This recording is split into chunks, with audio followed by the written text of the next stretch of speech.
My latest project was constructing this storeroom slash darkroom. My client wanted to make the most of a dead space under this steel awning, so I constructed it with an exterior frame and added marine ply panels.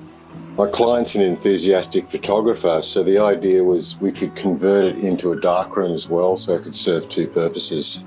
I used the patterns in the bamboo screen to lay out the structure of our shed, with the idea it would tie the two structures together and help them belong in the same space.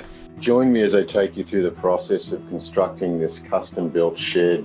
By using a combination of heavy 14mm rebar with lighter mesh placed over the top of it, I'll be creating an adequate steel reinforcement and smoothing it back and forth with the screeder. I then repeat the process all the way along until I reach the other end of the slab, and then our slab will be complete.